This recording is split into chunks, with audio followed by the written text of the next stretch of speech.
नमस्ते मित्रों, जय श्री कृष्णा। आज की अद्भुत कथा में आपका स्वागत है। क्या आप जानते हैं किस श्राप के कारण एक स्त्री असमय विधवा हो जाती है और एक पतिव्रता नारी को अपने जीवन में कौन से कर्म कभी नहीं करने चाहिए जिससे वह दुर्भाग्य का शिकार हो जाए। आज हम इसी रहस्य से पर्दा उठाएंगे, तो बने रहिए अंत तक और जानिए सत्य की गहराई। चलिए कथा शुरू करते हैं। एक समय की बात है जब भगवान विष्णु के परम भक्त देवर्षि नारद आकाश मार्ग से जा रहे थे। नीचे धरती पर उन्होंने कुछ स्त्रियों को फूल तोड़ते देखा। सभी एक समान आयु की थीं, पर उनमें से एक विधवा थी और उसका जीवन दुखमय था, जबकि बाकी स्त्रियां अपने पतियों के साथ आनंद से जी रही थीं। ये देखकर नारद मुनि सीधे यमराज के पास पहुँचे। उन्होंने यमराज को प्रणाम किया और कहा, हे धर्मराज, मैं एक प्रश्न लेकर आया हूँ। यमराज, हे देवर्षि, कहिए क्या जानना चाहते हैं? यदि मैं जानता होऊंगा तो अवश्य बताऊंगा। तब नारद जी ने कहा, हे धर्मराज, जब मैं आकाश से जा रहा था तो मैंने देखा कि धरती पर कुछ स्त्रियां फूल चुन रही थीं। सबकी उम्र एक जैसी थी, पर एक स्त्री विधवा थी और कष्टमय जीवन बिता रही थी। अन्य स्त्रियां अपने पतियों के साथ खुश थीं। मैं आपसे 3 बातें जानना चाहता हूँ। कौन सी स्त्री समय से पहले विधवा होती है और दुखी रहती है? किस स्त्री को जीवन में शांति नहीं मिलती? और वह कौन सी वस्तु है जिसे पत्नी पति के मांगने पर भी नहीं देती? नारद मुनि के यह प्रश्न सुनकर यमराज बोले, हे देवर्षि नारद, जिन स्त्रियों की तुम बात कर रहे हो उनमें से एक असमय विधवा है और दुख भोग रही है, जबकि अन्य सौभाग्यवती हैं और सुखी हैं। तुम इसका कारण जानना चाहते हो तो सुनो, मैं तुम्हें एक कथा के माध्यम से इसका उत्तर दूंगा। इसे ध्यान से सुनना। अधूरी कथा से अधूरा ज्ञान मिलता है जो व्यर्थ होता है। यदि ध्यान दोगे तो तुम्हारे तीनों प्रश्नों के उत्तर मिल जाएंगे। नारद जी ने कहा, हे धर्मराज, मैं वचन देता हूँ कि मैं पूरी कथा सुनूंगा और संसार की सभी नारियों तक इसे पहुँचाऊंगा। यमराज नारद जी की बात सुनकर यमराज बोले, हे देवर्षि नारद, सबसे पहले मैं तुम्हें उस सुहागन की कहानी सुनाता हूँ जो सुखमय जीवन जी रही है। जिस सौभाग्यवती स्त्री की तुम बात कर रहे हो वह कौशल नरेश के सेवक की पत्नी है। उस सेवक को अपनी पत्नी पर पूर्ण विश्वास है। वह उसे चरित्रवान और पतिव्रता मानता है और नगर में उसकी प्रशंसा करता रहता है। वह अपने साथियों से भी अपनी पत्नी के गुणों का बखान करता है। हे देवर्षि नारद, धीरे धीरे उस सेवक की पत्नी की चर्चा पूरे नगर में फैल गई। यह बात राजा के दरबार तक पहुंची। राजा ने अपने सेवक को बुलाया और कहा, तुम सबसे कहते हो कि तुम्हारी पत्नी चरित्रवान और पतिव्रता है। क्या सच में ऐसा है? क्या तुम्हें पूरा विश्वास है कि वह पवित्र स्त्री है और तुम्हारे सिवा किसी पराई मर्द को देखती भी नहीं? क्या तुम्हारे पास इसका कोई प्रमाण है? राजा की बात सुनकर सेवक बोला, महाराज, मुझे अपनी पत्नी पर पूरा भरोसा है। वह पतिव्रता है और मेरे अतिरिक्त किसी पुरुष को नहीं देखती। सेवक की बात सुनकर राजा के एक मंत्री ने कहा, महाराज, यह कैसे संभव है कि कोई स्त्री किसी अन्य पुरुष को न देखे? यह तो असंभव है। मंत्री ने राजा से कहा, महाराज, यदि मैं इस सेवक की बात गलत साबित कर दूं और उसकी पत्नी का पतिव्रता धर्म नष्ट कर दूं, तो इसे क्या सजा मिलेगी? तब सेवक ने कहा, महाराज, यदि महामंत्री मेरी पत्नी का पतिव्रता धर्म नष्ट कर देते हैं तो आप मुझे फांसी दे देना, और यदि वे ऐसा नहीं कर पाते तो उन्हें भी दंड मिलना चाहिए। सेवक की बात सुनकर राजा ने कहा, मंत्री को भी फांसी की सजा दी जाएगी। मंत्री ने यह स्वीकार कर लिया और सेवक से पूछा, मैं तुम्हारी पत्नी से क्या लाऊं जिससे तुम मान लो कि मैंने उसका पतिव्रता धर्म खंडित कर दिया? सेवक ने कहा, महामंत्री जी, मेरे विवाह में मुझे दहेज में एक पटका और एक कतार मिली थी। मेरी पत्नी ने उन्हें संभाल कर रखा है क्योंकि यह एक पतिव्रता स्त्री के लिए सुहाग की निशानी है। यदि आप यह दोनों चीजें मेरी पत्नी से लाकर मुझे दिखा देंगे तो मैं मान जाऊंगा कि आपने उसका पतिव्रता धर्म नष्ट कर दिया है।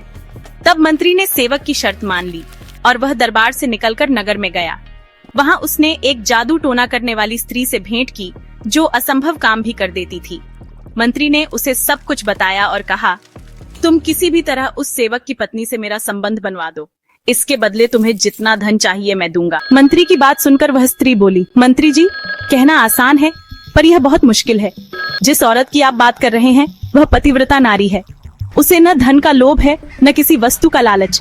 क्या लगता है वह तुम्हें पटका और कतार दे देगी? फिर वह स्त्री कहती है, महामंत्री, यदि वह तेरी ओर थूके तो करर मुझे दे दे, और उसकी पत्नी के जांग के पास यदि कोई निशानी हो तो वह मुझे बता दे। मैं तुझे मुंह मांगा इनाम दूंगी। जितना धन चाहिए उतना दूंगी, बस मेरा यह काम कर दो। मंत्री की बात सुनकर उस जादू टोना करने वाली स्त्री के मन में लालच आ गया और उसने कहा, ठीक है, मैं तुम्हारा काम करूंगी, पर मुझे मुंह मांगा धन देना होगा। मंत्री ने कहा, ठीक है। फिर वह स्त्री वेश बदलकर सेवक के घर गई और उसकी पत्नी से कहा, बेटी, मैं तेरे पति की बुआ हूँ, मैं कई सालों बाद आई हूँ। सेवक की पत्नी ने कहा, आप इतने सालों बाद आई हैं, इसलिए मैंने आपको पहले कभी नहीं देखा, इसलिए मैं आपको पहचान नहीं पाई। इस प्रकार वह स्त्री सेवक के घर में बुआ बनकर रहने लगी।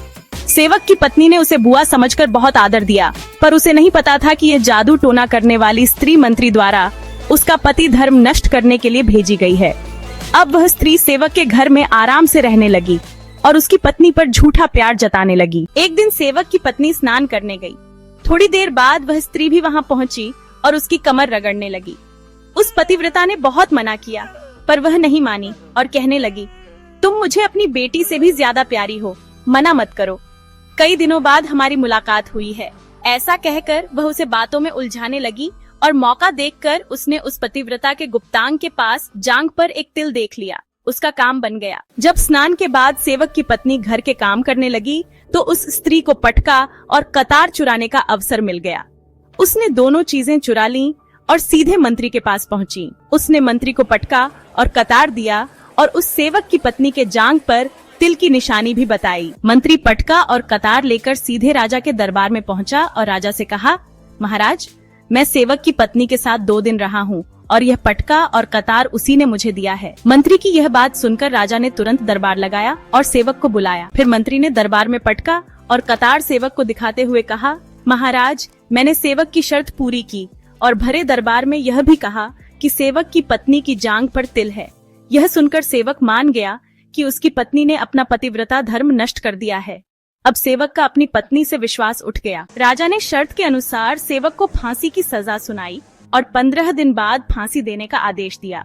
अब सेवक की मृत्यु के दिन करीब आने लगे। अंततः वह दिन आ ही गया जब उसे फांसी देनी थी। जब उसे फांसी के फंदे के पास लाया गया तो उससे उसकी अंतिम इच्छा पूछी गई। सेवक ने कहा, महाराज, मेरी अंतिम इच्छा है कि मैं आखिरी बार अपनी पत्नी से मिलना चाहता हूँ। राजा ने सेवक को अपनी पत्नी से मिलने की अनुमति दे दी। सेवक कुछ दिन की छुट्टी लेकर घर गया और अपनी पत्नी से कहने लगा, तुमने मेरे साथ बहुत बड़ा विश्वासघात किया, छल किया है। मैंने तुम पर विश्वास करके राजा के सामने मंत्री से शर्त लगाई थी और दरबार में कहा था कि मेरी पत्नी चरित्रवान और पतिव्रता है और उसके पतिव्रता धर्म को कोई नष्ट नहीं कर सकता। यदि कोई ऐसा करेगा तो मुझे फांसी दे देना। और तुमने पतिव्रता धर्म नष्ट कर दिया। मुझे कुछ दिनों बाद फांसी दे दी जाएगी। तुमने मेरे साथ धोखा किया। मैंने तुम पर भरोसा करके तुम्हें घर पर अकेला छोड़ा था। सेवक की बात सुनकर उसकी पत्नी ने उसे उस स्त्री के बारे में बताया जो उसके पति की बुआ बनकर आई थी। पर सेवक को अपनी पत्नी की बातों पर बिल्कुल विश्वास नहीं हुआ और वह राजा के दरबार में पहुंच गया। फिर राजा ने किसी कारणवश उस सेवक की फांसी की सजा कुछ दिनों के लिए टाल दी और उसे कैद में डाल दिया। सेवक की पत्नी अपने पति को निर्दोष साबित करने के लिए राज दरबार में गणिका यानी नाचने गाने वाली औरत के वेश में पहुंची और राजा से उसके सामने नृत्य करने की आज्ञा मांगी। राजा ने स्त्री की सुंदरता देखकर नाचने की अनुमति दे दी। महल के नौकरों ने उसके नृत्य की व्यवस्था की। जब उस सेवक की पतिव्रता पत्नी ने नाचना शुरू किया तो उसका नृत्य देखकर राजा बहुत मोहित हुए और कहा, मैं तुम्हारे नृत्य से बहुत प्रसन्न हुआ। मांगो जो मांगोगी मैं दूंगा। तब उस सेवक की पत्नी ने कहा, महाराज, आपकी सभा में एक चोर है जिसने मेरी सोने की अंगूठी चुराई है और उसे फांसी की सजा दे दीजिए। ये सुनकर राजा ने कहा, ठीक है, बताओ मेरे दरबार में तुम्हारा चोर कौन है, मैं उसे फांसी जरूर दूंगा। तब उस सेवक की पतिव्रता स्त्री ने कहा, महाराज, और कोई नहीं, आपके मंत्री ने ही मेरी अंगूठी चुराई है, आप इन्हें फांसी की सजा दें। जैसे ही मंत्री ने सुना कि यह स्त्री उसे चोर बता रही है तो तुरंत कहने लगा, महाराज, मैं शपथ लेता हूँ कि मैंने इसकी अंगूठी नहीं चुराई है और मैंने इसे आज तक कभी देखा भी नहीं है, तो मैं इसकी अंगूठी कैसे चुरा सकता हूँ? मैंने आज तक इसकी शक्ल भी नहीं देखी, आज पहली बार मैं इसे देख रहा हूँ। जैसे ही मंत्री ने कहा कि उसने उस स्त्री की शक्ल आज तक नहीं देखी, तो वह पतिव्रता औरत अपने असली रूप में आ गई और कहने लगी, महाराज, इस मंत्री ने मुझे पहले कभी नहीं देखा, तो आप इससे पूछिए कि यह पटका और कतार कहाँ से लाया है। और मैं उसी सेवक की पत्नी हूँ जो आपके यहाँ काम करता है और आप मेरे निर्दोष पति को फांसी देने वाले हैं। इसीलिए मुझे इस गणिका के वेश में आपके दरबार में आना पड़ा। मैं आपको इस मंत्री की पूरी सच्चाई बताती हूँ। यह जो आपका मंत्री है, इसने मेरे पास एक जादू टोना करने वाली स्त्री को मेरे पति की बुआ बनाकर भेजा था। उसने धोखे से मेरी जांघ के तिल का पता लगाया और उसी स्त्री ने यह पटका और कतार चुराकर इसे दे दिया और आपके मंत्री ने इसके बदले उसे बहुत सारा धन दिया है। मेरे साथ यही छल हुआ है महाराज, और मैं आज भी पतिव्रता हूँ। स्त्री की यह बात सुनकर राजा ने उस जादू टोना करने वाली स्त्री को बुलाया। राजा के डर से उसने मंत्री की सारी सच्चाई बता दी, जिससे राजा ने उस सेवक को कैद से रिहा कर दिया और उसकी जगह मंत्री को फांसी पर चढ़ा दिया, जिसके कारण उनके पति की उम्र कम होती चली गई और फिर उसकी मृत्यु समय से पहले हो गई। आज वह औरत दुखी जीवन जी रही है।